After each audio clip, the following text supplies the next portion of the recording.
அன்பு தம்பி விஜய் அவர்களின் எந்த ஒரு கூட்டமாயிருந்தாலும் மக்கள் திரட்சியாக அலி அலியாக எண்ணிலடங்காத மக்கள் வருவதை தமிழக அரசும் தமிழக காவல்துறையும் நன்கறிந்திருக்கின்றார்கள். இந்த அநியாயமாக உயிர்களை இழந்த எமது தமிழக தொப்புள் கொடி உறவுகளின் துயரங்களுக்கு திமுக அரசும் தமிழக போலீசாரும் தான் காரணமாக இருந்திருக்கின்றார்கள் என்பது வெளிப்படை.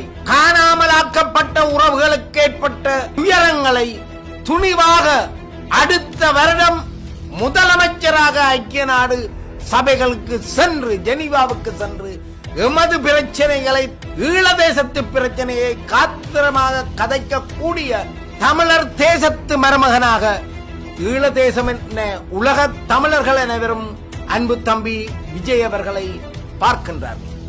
கடந்த காலத்தில் எப்படி முள்ளிவாய்க்காலில் எமதினம் கொல்லப்படும் பொழுது கருணாநிதி அவர்கள் ஒரு பொய்யான உண்ணாவிரதத்தை தொடங்கி எமது மக்களை பலி கொடுத்து விட்டார் என்ற கவலை இன்றைக்கும் தமிழினத்துக்கு ஈழதேச மக்களுக்கு இருக்கின்றது.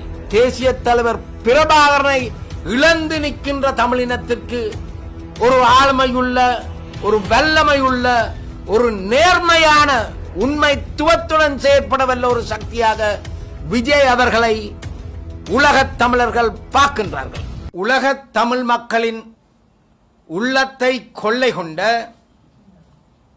வருங்கால முதலமைச்சராக வரவிருக்கின்ற அன்பு தம்பி விஜய் அவர்களுக்கு அடக்குமுறைகளுக்கு எதிரான ஜனநாயக அமைப்பின் நல்வாழ்த்துக்கள். எமது தமிழர் தேசத்தில் ஈழதேச மக்களின் துயரங்களை, துன்பங்களை, கவலைகளை போக்கவல்லதொரு சக்தியாக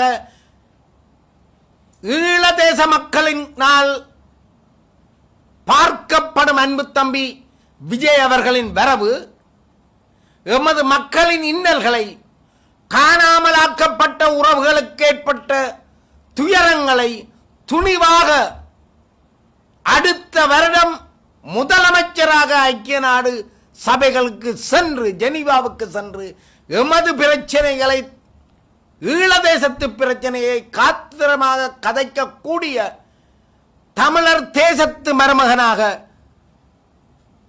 ஈழதேசம் என உலக தமிழர்கள் அனைவரும் அன்பு தம்பி விஜய் அவர்களை பார்க்கின்றார்கள். எழுச்சி கொண்ட தமிழினம்